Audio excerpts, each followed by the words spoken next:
Sat Sri Akal.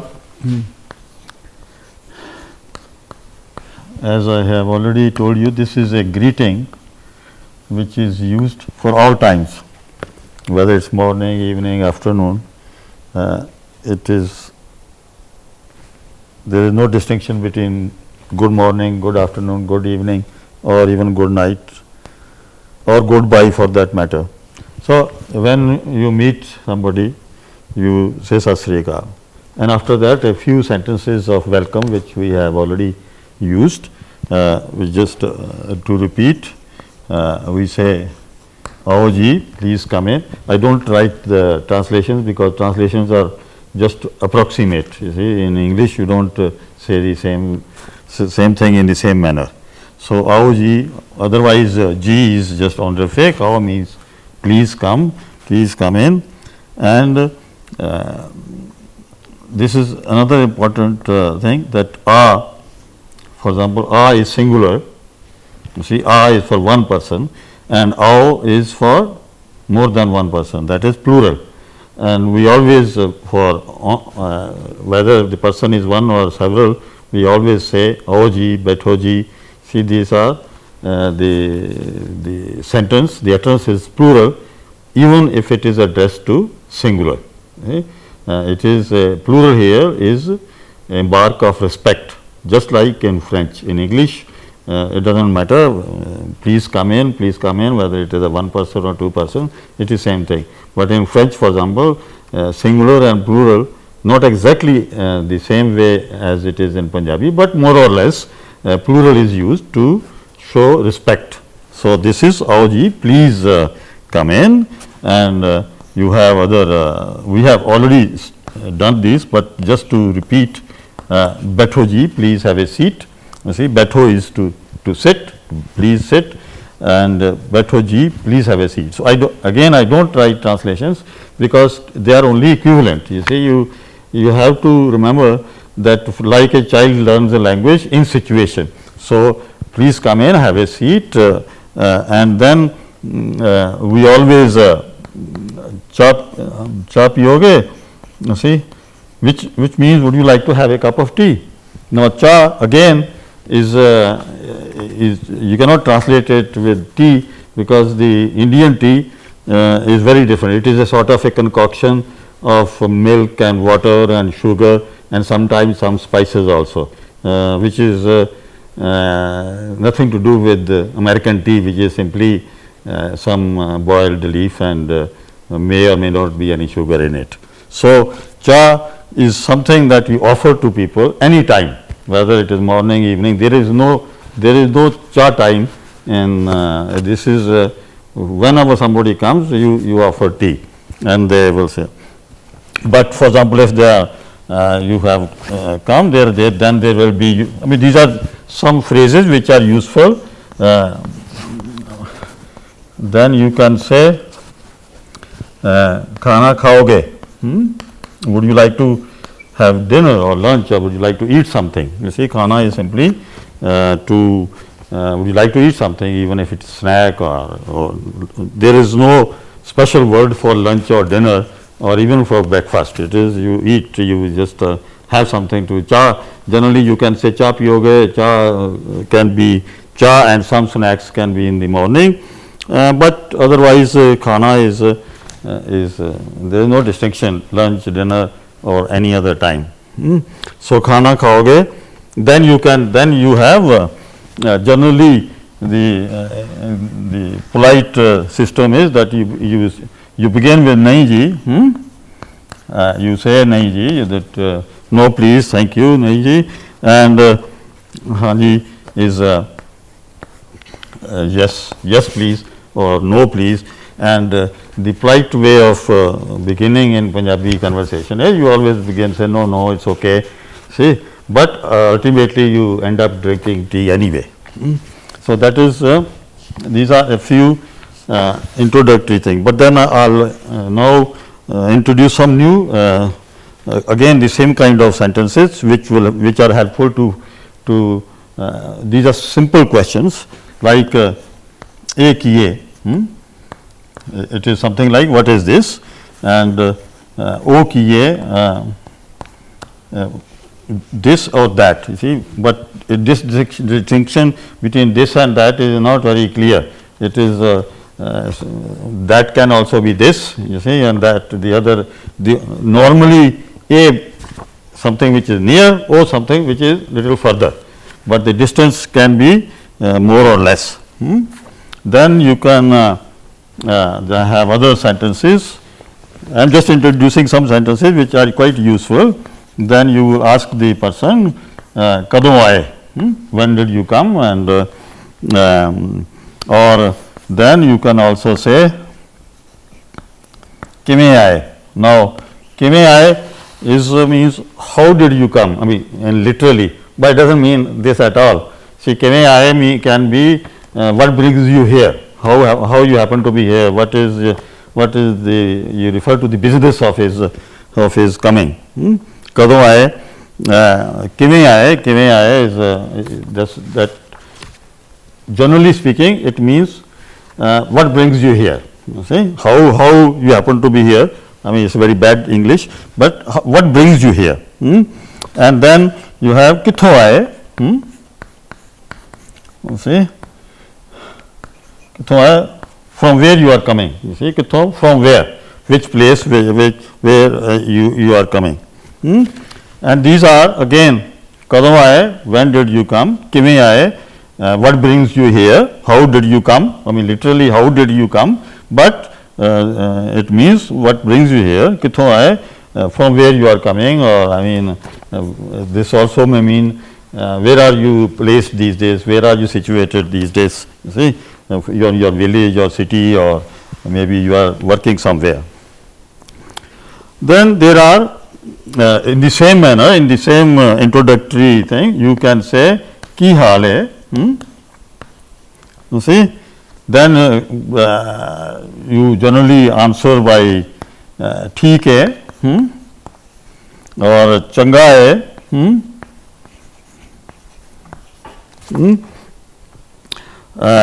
or you can say sab theek hai, or sab changa hai.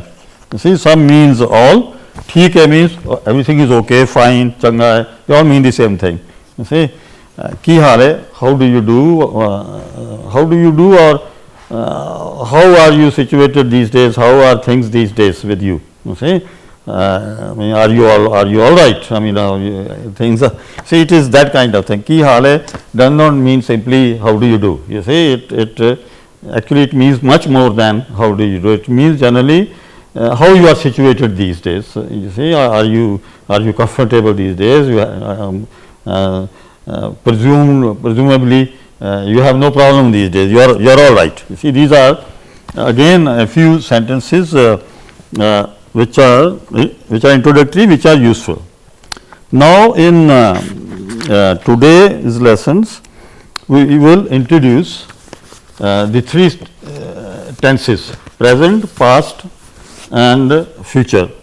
To begin with present and past, and a bit of future, and the same three tenses will be repeated again and again in the next 3 lectures also. You see, so we will invest 4 lectures on the introduction of the tenses, and as you will see, the tenses also do not correspond to the tenses in English. This is, see, I have to repeat again and again that neither the sounds nor the grammar have any equivalent in English. You see, these lessons are meant primarily whose mother tongue is English. So, this is why it is important that the sounds of English and sounds of Punjabi are very different. Similarly, the grammar of Punjabi and grammar of English have no equivalent, and similarly the meanings.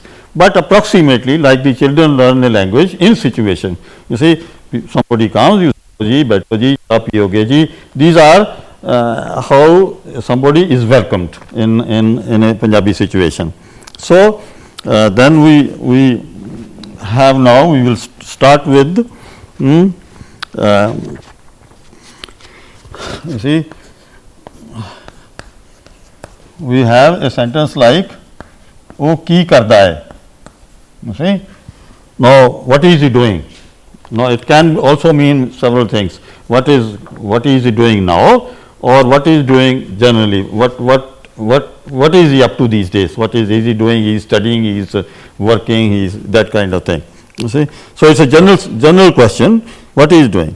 Now, karda, you see, it's a sort of a present. Again, the present in English and the present in Punjabi, see, we use the terms present, past, future, but they do not have the same present, past and future in English morphology or grammar, but they are close enough. I mean, they roughly resemble. This is why the only problem is those forms which resemble are also very deceptive, because the English person can say it is the same thing, or Punjabi, when the Punjabis translate Punjabi into English, they translate with the same grammatical constructs, and they end up making absolute no sense, because nobody understands what they are saying, because the Punjabi and English sentences or grammars, they do not coincide. But you can understand if you understand the situation. This is why there is a question and there is an answer.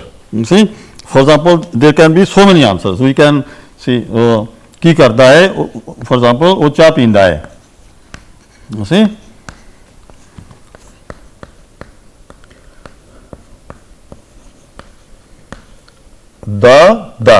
what he is doing, he is having tea. Peenda hai, or you can say he is drinking tea, or he is having tea. You see, or you see, da is a sort of a present. Now this is what he is doing. Or wo pani peenda hai.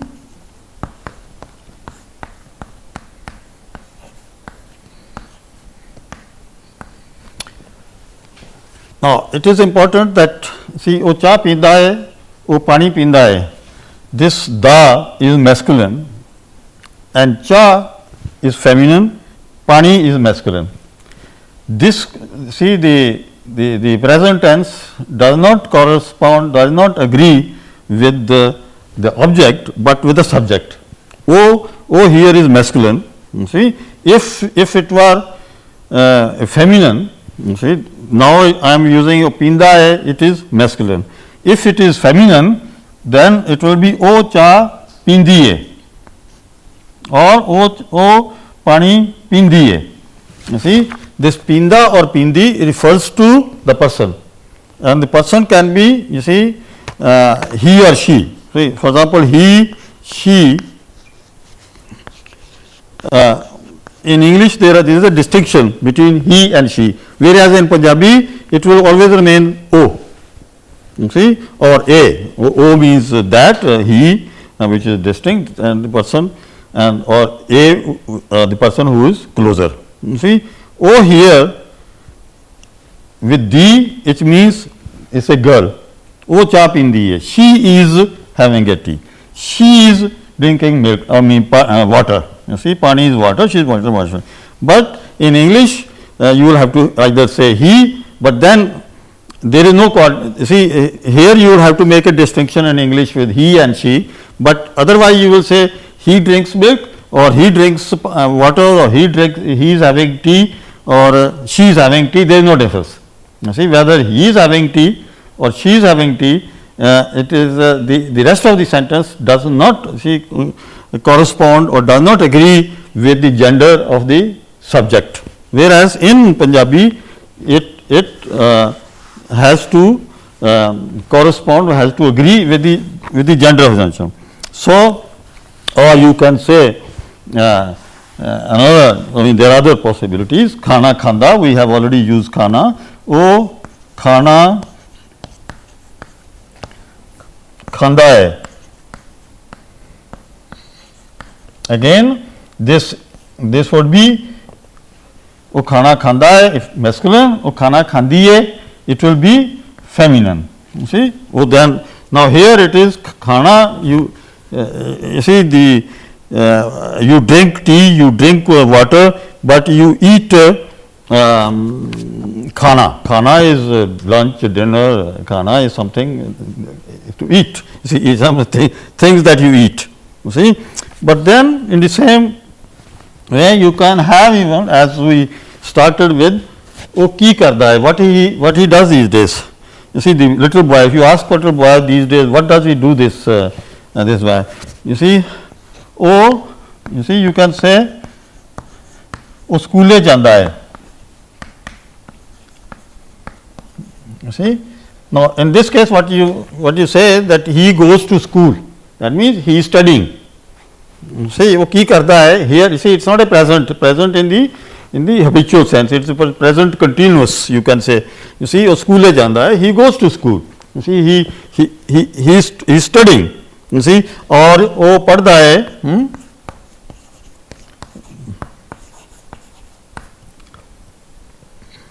You see again here you can have E or पढ़ता है और वो पढ़ती है depending upon A for masculine, E for feminine. Now instead of की करता है, you see you can, this is one way of presenting, the other is वो की कर रहा है.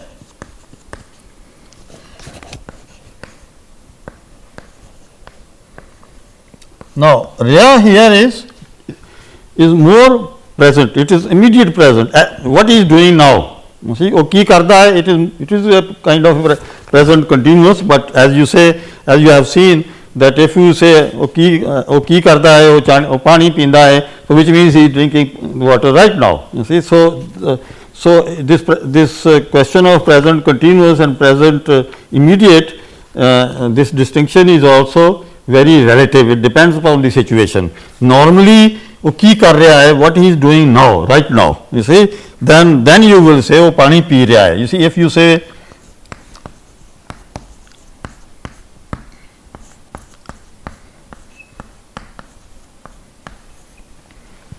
you see again the situation is different. वो पानी in the khanda situation of karda form we said पानी पींदा है. Now here we say वो पानी पी रहा है. You see we use the verb, the stem of the verb only, and Rya is a separate form of verb. So Rya is doing, is working, is eating, is drinking, is you see, so Rya is you can say more immediate present, and karda, da or di is more continuous present. I mean it's this is a very rough distinction. As I said, there all these distinctions one come to know only when you actually read it, understand it. Now we introduce this is karda and Rya, these present tense forms, and then we have past tense forms. Now very simple, as you will see that both present, past and future terms, these constructions will become more and more complicated and complex as we go along. Today we introduce them in the simplest possible form, and slowly as they will be repeated, as their other forms will be introduced, you will see the variations and also the for example, we start with oaya or oi. You see, a, e, masculine, feminine. Now, what does it mean oaya? You see, he came. Normally, this is what it would mean. But there is other form, o, aya or I, a. You add a. A normally in English would say mean is, but here it doesn't mean. See, o aya or I, o aya, he came or she came. O aya hai.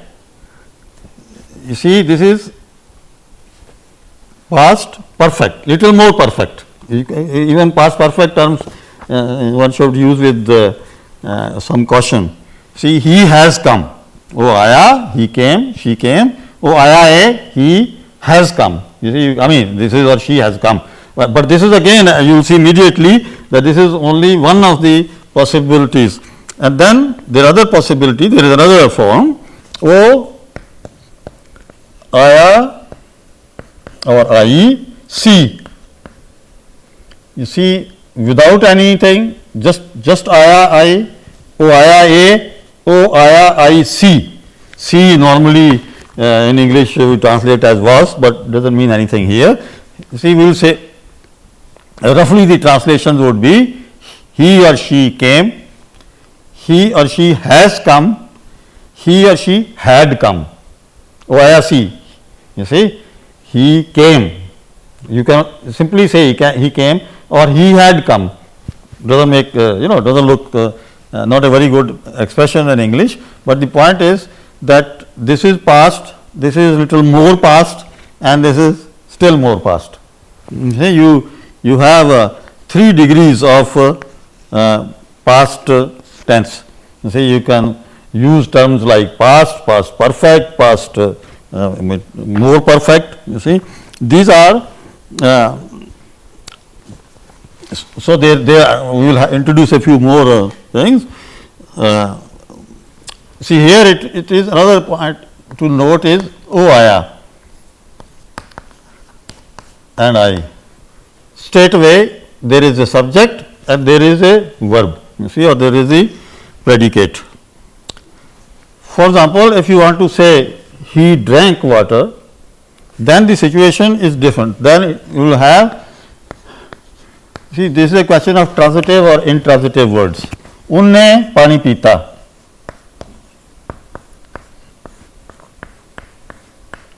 You see, now we have to use ne here. See, he drank water. See, in English we simply say he drank water. Nothing happens to he. But in Punjabi, you have to introduce instrumental, like the old time instrumental case. You see, ne, when there is an object, you see, here there is no object, there is the subject, and the same subject is a transitive, it is he came. You see, there is no object, he or she drank water. Now, here again, here the agreement, as we saw the earlier, o pani pinda hai, o pani pindi hai, depending upon masculine or feminine. In this case, you see, this is why masculine feminine also have to be studied with lot of caution. In this case, it does not make any difference. You see, the verb agrees with object, not with subject. You see, it is pani, pani is masculine, so pita is masculine. For example, if we say unne cha piti,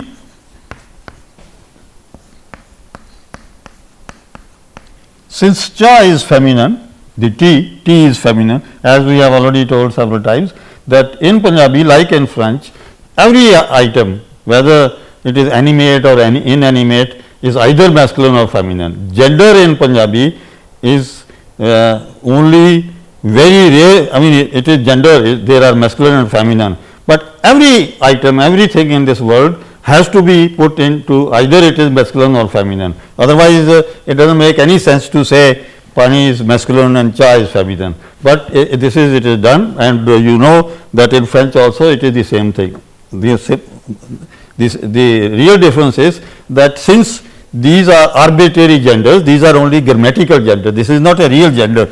To say cha is feminine does not make any sense in terms of gender. So, since it has no physical gender, so you can have any gender. You see, so in Punjabi this is purely arbitrary. You see, for example, sand is rate. You see, rate is feminine, raat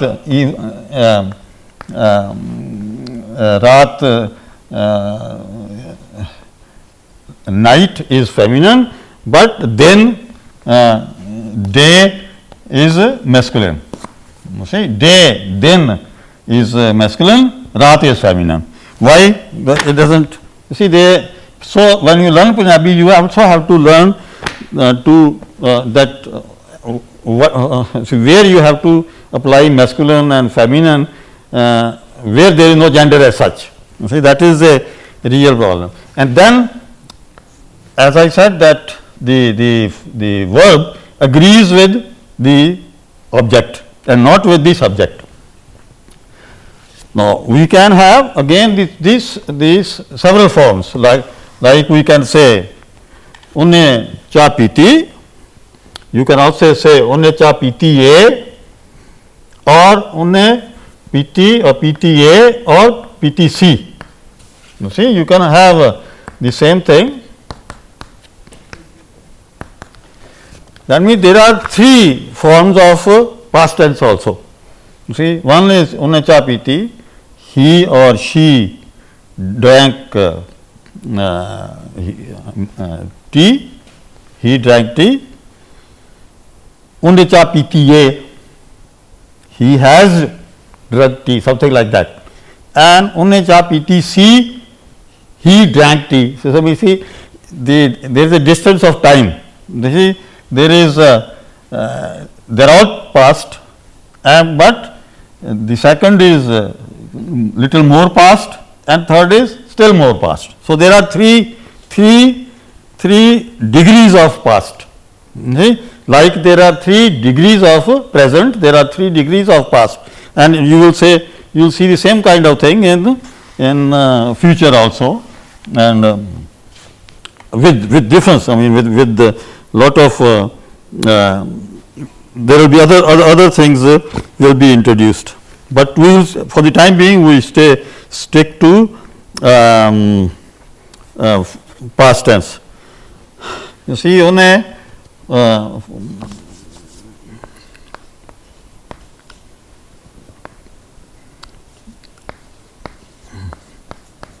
unne pani pita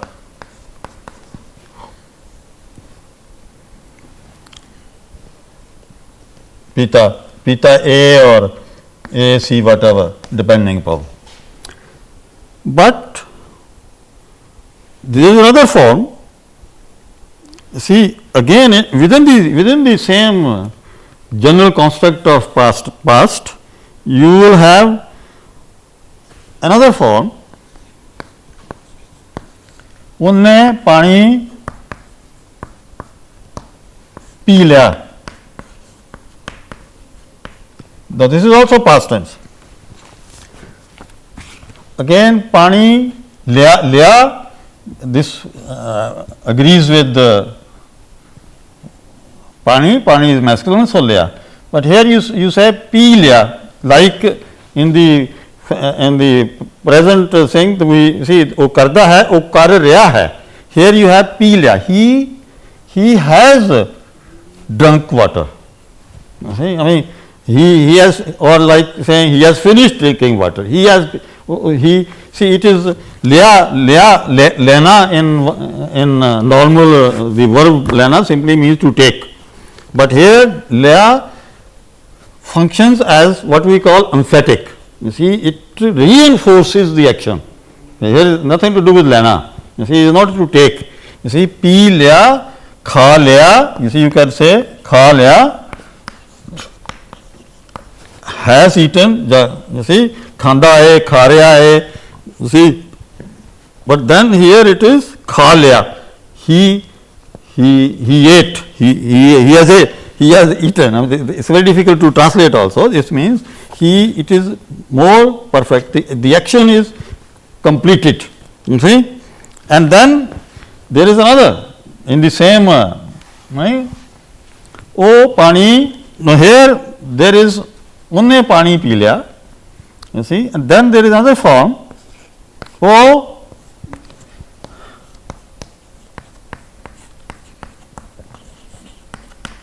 very interesting form, very interesting form.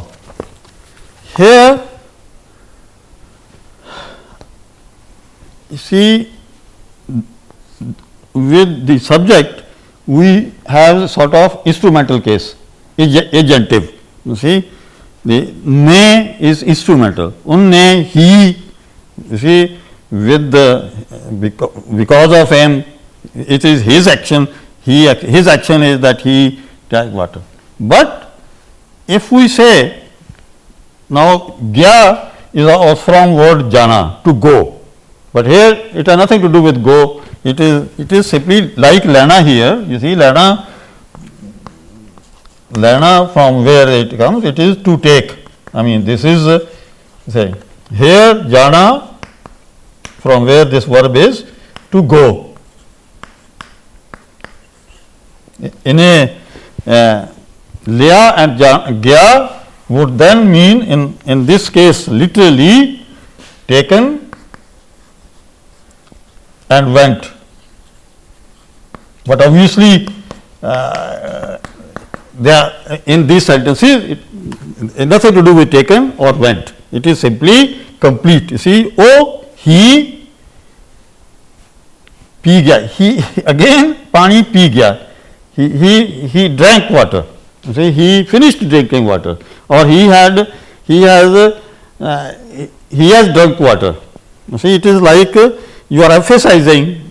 You see, it is a different kind of emphasis. Unne pani pee liya, he drank water. Unne pani pita. You see, he drank water, or pita A, he drank water. Pita C, he had drunk water. But unne pani pee liya, he finished drinking water, like he completed the action.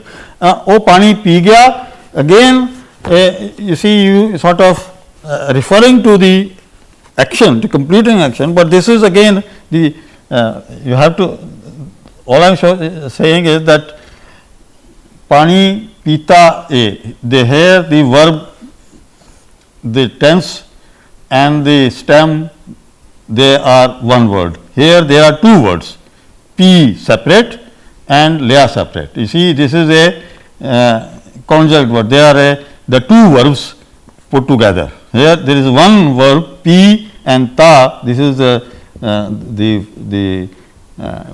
past form is one morphological word. In this case, it are the two. Just like o ja raha hai, o kha raha hai, o pani pee raha hai. Raha a, there are two verbs which put together, and then they in all these cases there is always the stem, the first the root, and then after that the action of completing, action having done, having gone, or this is so you have to say unne pani pee liya, unne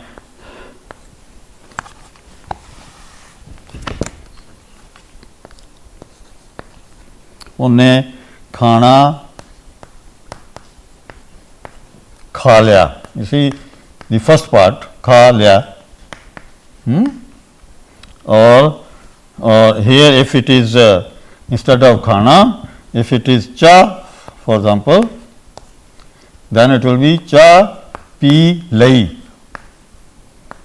You see, liya, because this is because khana is masculine, cha is feminine, then it will be feminine. You see, pee lai, kha lai. Now,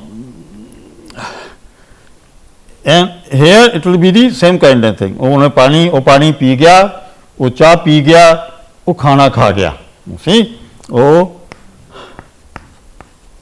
चा P गया. Now gaya again. Oh, now here it refers to, you see,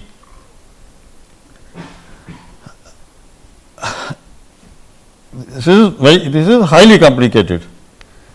In these cases, pani pe liya, see, cha pi lai, it refers to khana or pani or cha. In these cases, here it does not refer to. Yes, see, gya refers to subject. You see, in this case there is a difference. Here is o pani pi gaya, o pani pi gayi. You see, or pani is not, you see, pani is not important. Pani may be masculine or feminine. It is the person. You see, if she drank, then it is gayi, and it is he, it is gaya. You see, it will be gaya and gayi depending upon masculine or feminine. So, what you want to say here in this first introductory lesson on these verbs, that there are several forms of present and past. There is a present, and then there is a little more present, and there is a little more present. Present, present continuous, present perfect. These are the terms you generally use in grammar. But we must be very careful that these terms are very deceptive. They tell you something, but they also hide something, and especially they do not have the same meaning in every grammar. See. Secondly, the agreement between the subject or object and the verb depends upon the construction of the sentence. In some cases, the verb agrees with the subject. In other cases, the verb agrees with the object.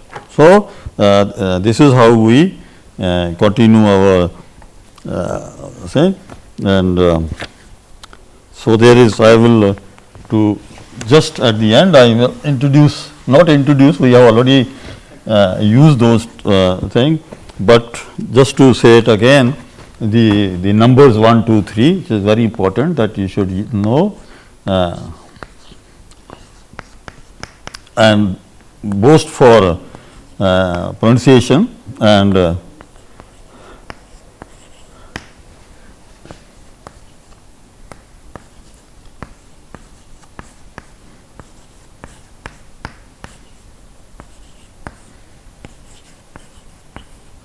now this is ek, do, tin, char, पंज,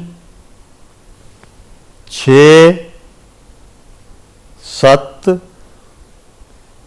अठ, नौ, 10.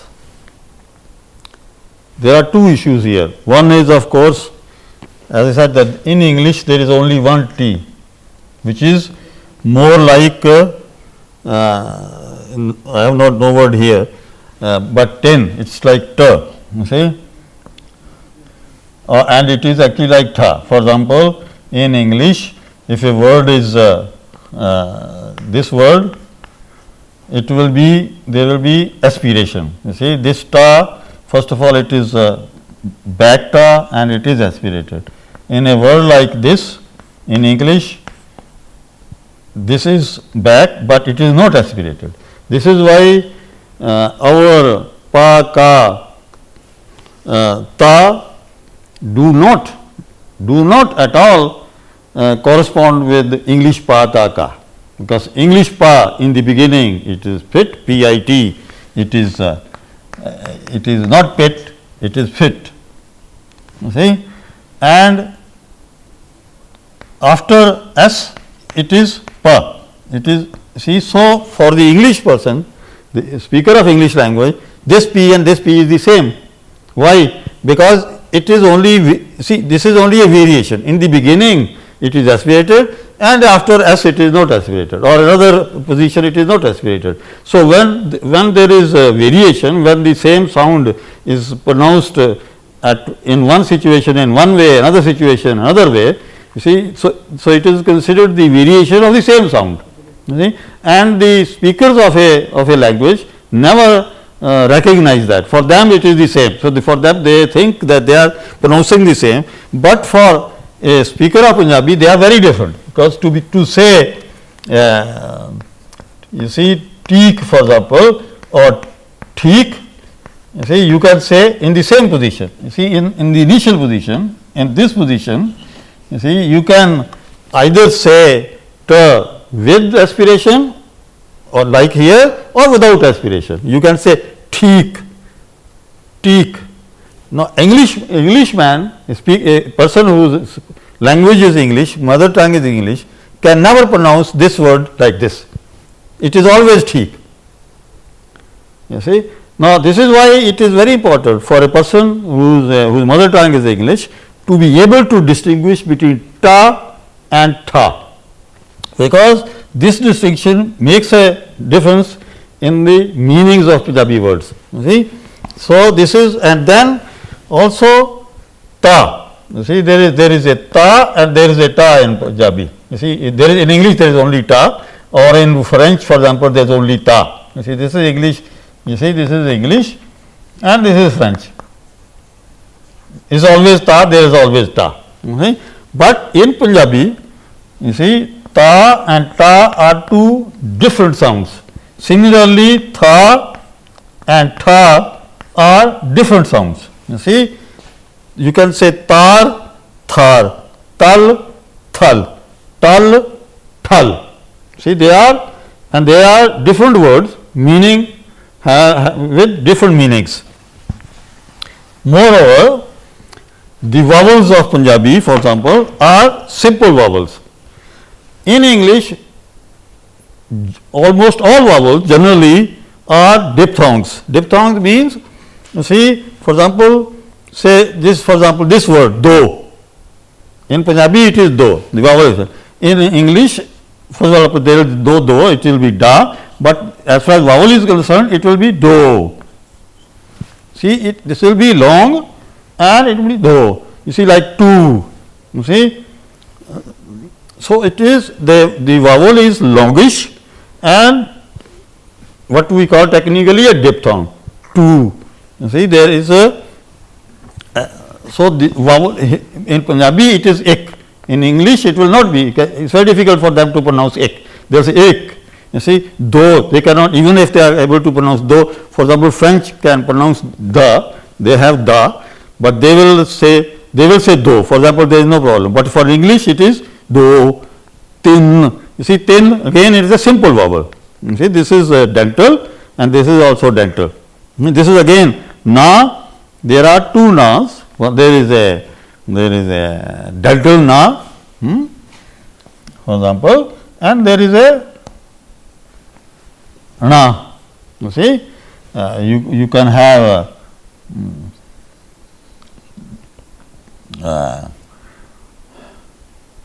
Gani or Gani, for example, there is a word like Gani, you see, and there is a word like Jani or Gani, Gana, you see.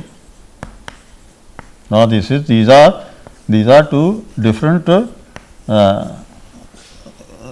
sounds. Though you see, one is dental, the other is retroflex. This is back. You see, this is the tongue touches the teeth, and here the tongue is rolled back. Anyway, I'll just to finish, I'll just repeat the words. So the best way to learn Punjabi is to simply repeat. You say, like the children learn a language, they don't ask questions whether they are consonants or vowels or how the vowels function or how. They simply say, they simply listen to the elders or the others and they repeat, and this is how you learn. So forget about the sounds of English. No Punjabi sound resembles English sound. This should be made very clear. If it is ka, it has nothing to do with the English ka, and if it is ga, it has nothing to do with the English ka. They are very, very different, very, very different. You see, as repeat this, ek, do, tin, char, panj, छः, सात, आठ, नौ, 10.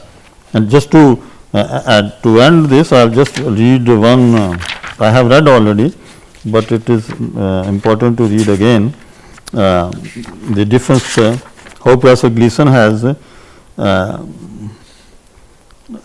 described the difference between ka, Punjabi, ka, cha, ta, pa, and English. This is Professor Gleason's writing. He says the Punjabi sounds ga, cha,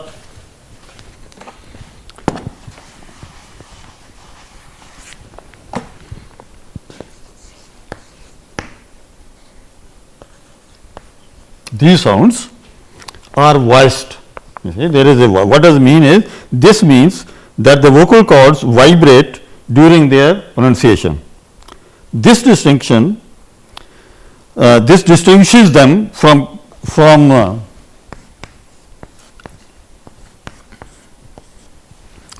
ka, cha, ta, pa, which are unvoiced. These are voiced, these are unvoiced. That is, there is no vibration of the vocal cords. When you pronounce these, there is a vibration of the vocal cords. When you pronounce these, there is no vibration. Now, English ka, cha, ta, pa, and these differ mainly in that one set is usually aspirated, the other never. See, in our case, what distinguishes them primarily, this is they are voiceless and they are voiced. In English, they are the difference is primarily because they are aspirated, as I said in the beginning, and they are not aspirated. See? For some speakers, ga, ja, da, ba are voiced, for others they are not. Now, this is another very important distinction. In English, this distinction is very weak. For some speakers, they make a distinction between ka and ga, but most of the speakers of English do not even make a distinction between ka and ga. For them, it is what happens is in the initial position, these are aspirated, and towards the end, they are not aspirated, but they are sort of neutralized. They are bit of voiced and bit of voiceless. You see, for others they are not. For the latter, the major distinguishing features are the lack of aspiration and the weaker pronunciation. Even when English ga, ja, da, ba are voiced, they are usually weakly voiced. They are very weakly voiced. We tend to start weak voicing in the middle of the first ba, the word ba. For example, this word, you see, and drop the voicing gradually during the second. For us, we read English according to the letters written, we say bob, but in English it is not bob. You see, this becomes pa, it becomes bop, and this is, you see, this ba, as a matter of fact, in the English system, the distinction between ba and pa is neutralized. That means, it is halfway between ba and pa. In the final position, it is this is more voiced than you can say than less voice. You see, whatever voicing there is in the beginning, this voicing practically is neutralized at the end. See, all this shows that the sounds of one language and the sounds of another language do not have a straightaway correspondence. There is no one-to-one correspondence. One has to learn the system of sound, the system of grammar within a given language. Each language has its own sound system, own grammatical system, and they should be studied independent of each other and not with reference to each other. Thank you.